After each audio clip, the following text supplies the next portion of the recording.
Okay, so the weather is pretty nice outside, so I figured I might as well film outside. And I apologize if the light is reflecting off of my glasses, but it's sunny outside and I just wanted to sit outside.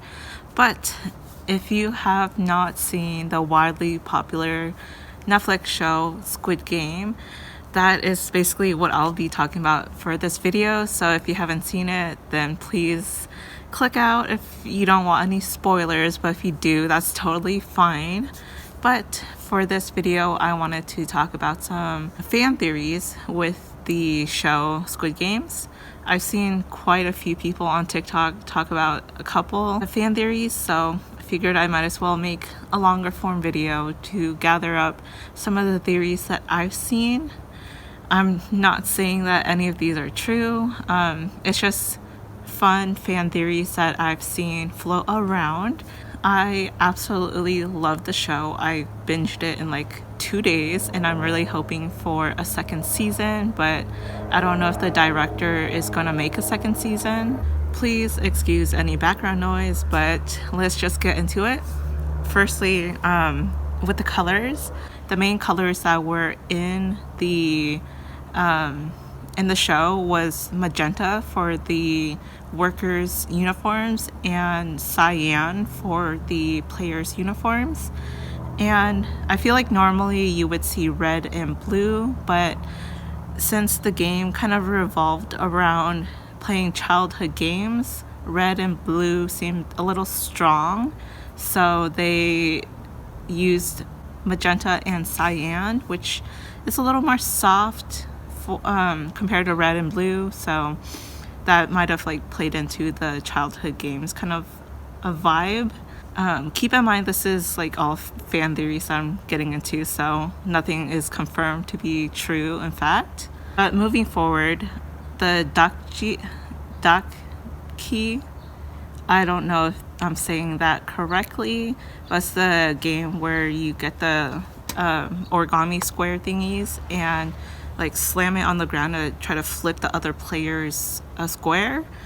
Gi-hun, the main player, picked the blue one, and people are thinking that the way that the game makers pick who gets to be the players and who gets to be the workers is based on what color of the dakji they pick. So he picked blue and ended up being a player. And people are thinking like if they pick the red one, then they would be the workers. Another fan theory that I've seen is that the main characters' deaths are foreshadowed. For example, Doksu, who is the tattoo guy.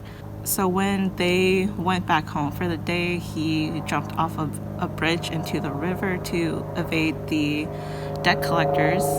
And his death was in the bridge game. He ultimately fell through one of the glass panels and plunged to his death. And another one is Sebyok, the girl who escaped North Korea.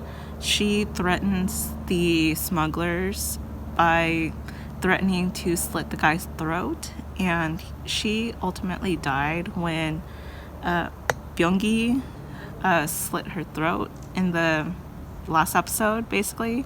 And some of the other main characters' deaths were also foreshadowed. Another theory is that this Squid Game is not the only game of this kind. One of the VIP people mentioned like Korea's game is the best, I guess kind of implying that there are other games in other countries. So people are saying that Alice in Borderland is the Japanese version and then Hunger Games is the United States version. Another theory is that Junho, the police guy who was investigating what was going on in the games, that he isn't dead. So people are saying that he could have survived. He could have potentially survived the shoulder bullet and possibly was able to swim to safety, but we weren't really shown like what happened after he got shot. And then there was actually a lot of theories on Ilnam, who was the old man who was to be revealed to be the like originator of the game. So in episode 1, when everyone was voting whether or not to continue the game, he picked no.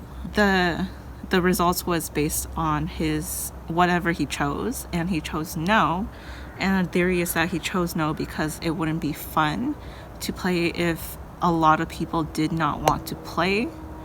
Another theory was in the red light, green light game, which was the first game, he actually seemed kind of excited and happy, even though like a lot of people were like terrified. So another place where people were theorizing that he was getting favorable treatment was in the scene where all the players were fighting in the dorms and the lights were flickering on and off to like kind of make people more scared and on edge. The lights turned on after he said that he was scared, and that kind of cued people into that he was the person who controlled the games. But moving on to the game with the marbles, I think it's said that the area that they played the game in was modeled after his hometown, and when he's supposedly killed by the workers, his death was not shown on screen, even though everyone else's deaths were shown on screen. So it's theorized that this is when the workers brought him to somewhere else. And another theory with the whole Marbles game is that the reason why the woman with the curly hair was able to survive was there was like a stipulation where if he was not chosen, since there was an odd number of players, like if he was not chosen by someone else to play, then he would just automatically survive by staying in the dorms. But and that was kind of why he was sitting in the corner, kind of behind a wall. But Gi-hoon ended up choosing him to play with them, and left the woman with the curly hair behind in the dorms. And because of the stipulation that if Il-nam was not chosen, he would just survive, like that was why she ended up surviving and moving on to the next game.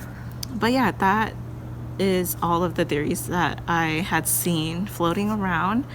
Please let me know if you know of any other theories, and yeah.